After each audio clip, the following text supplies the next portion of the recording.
Indonesia. Hoy en día se ha convertido en un destino turístico debido a sus hermosas playas, sitios arqueológicos y la isla de Komodo. Pero ¿sabías que también es el país con más musulmanes de todo el mundo? En la nación hay 230 millones de creyentes, lo que representa un 13% de los practicantes a nivel mundial. Tampoco es algo muy nuevo, pues este lleva siendo el caso desde hace 50 años. Sin embargo, cuando se piensa en el Islam desde Occidente, nunca se voltea a ver a Indonesia. ¿Por qué sucede esto? Medio Oriente se lleva toda la atención y no es casualidad. Al final es donde nació la religión y muchos de sus países tienen estructuras políticas íntimamente relacionadas con el Islam. Además, es innegable que los conflictos armados, sobre todo con Estados Unidos, han arrojado muchas miradas a la zona. En comparación con el sudeste asiático, estos países son muy ricos, lo que les ha permitido crear grandes eventos internacionales como el Mundial de Qatar o la Expo Universal en Dubái. Bueno, tal vez sea muy difícil competir con la región arábica en el imaginario colectivo, pero la verdad es que tampoco se suele pensar que hay musulmanes en Indonesia. Culturalmente se les suele asociar más con el hinduismo o el budismo.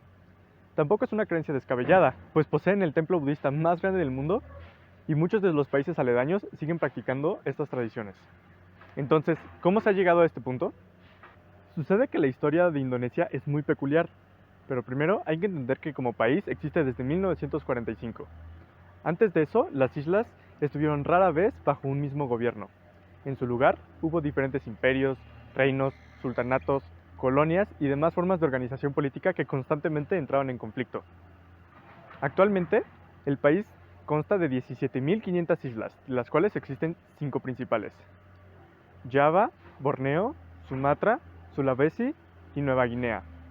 Un dato curioso es que Java es la isla más poblada del mundo a pesar de tener la mitad del tamaño que Honshu, el segundo lugar.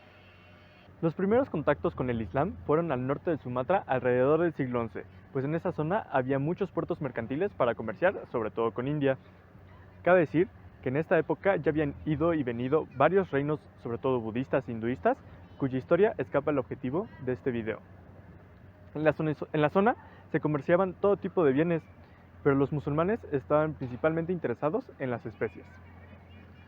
Aunque en el continente el Islam ya tenía una historia de expansión bélica, nuestro archipiélago vería una conversión más progresiva y pacífica.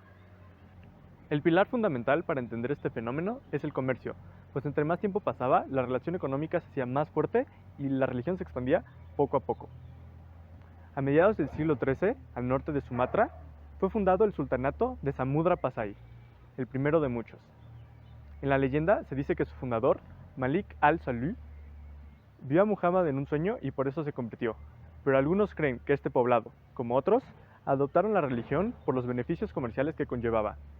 Lo que sí es que durante el siglo siguiente, este sultanato representó un centro de difusión islámica muy importante, pues era ampliamente transitado. Otro factor muy importante fue el matrimonio.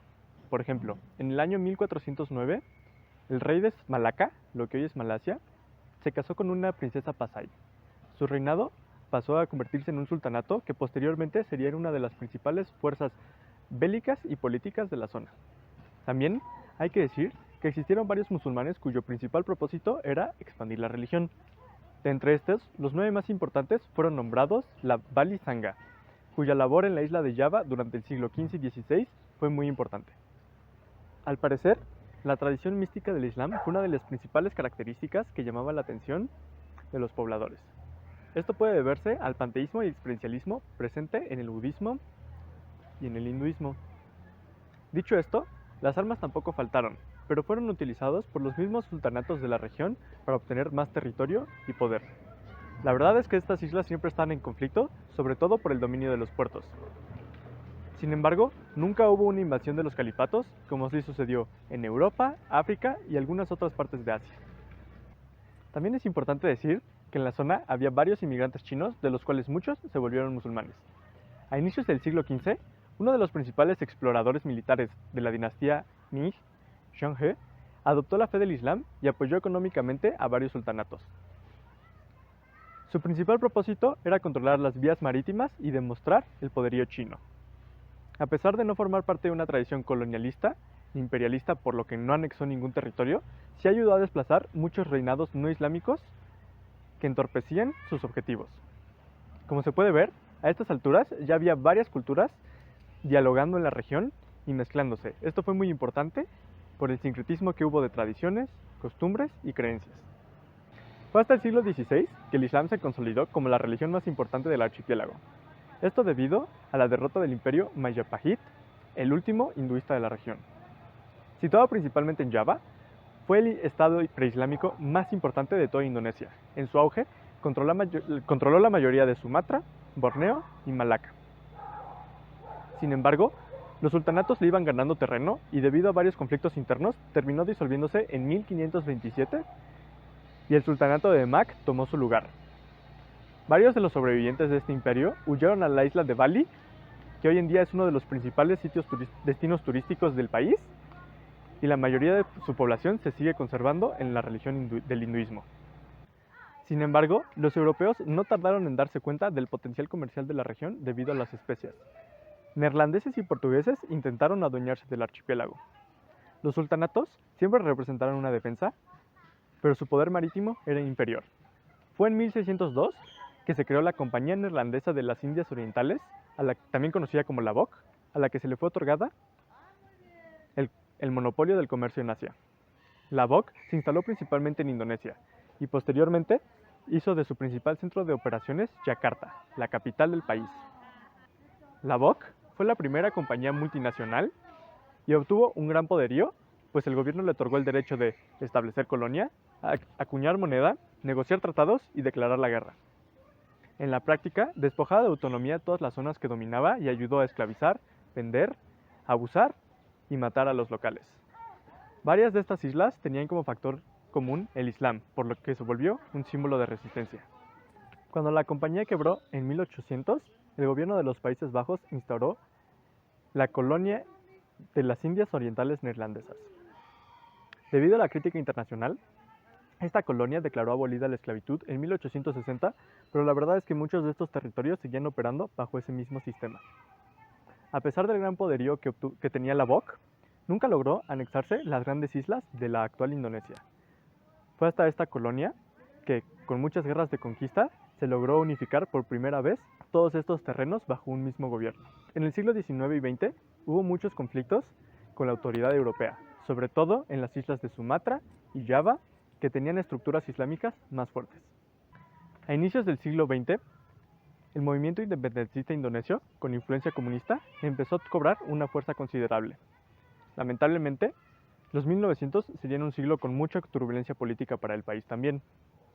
Con la Segunda Guerra Mundial, los japoneses desmantelaron toda la colonia neerlandesa y ocuparon el territorio. Afortunadamente, con la rendición nipona, Indonesia pudo declarar su independencia en 1945. Sin embargo, dos dictaduras militares gobernaron hasta 1999, cuando el país obtuvo por primera vez un gobierno democrático. A través de todos estos sucesos, el Islam se ha mantenido firme, pero no intacto.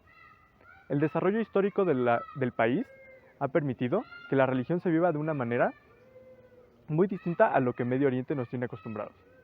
Pero bueno, para concluir esta exposición, podemos ver que la historia de Indonesia es muy complicada. Es muy interesante cómo lo que comenzó siendo una relación mercantil y pacífica se desarrolló en un fenómeno religioso sumamente popular y resiliente. El Islam indonesio se distinguió desde un inicio por la mezcla cultural de la zona y su diálogo con el budismo y el hinduismo.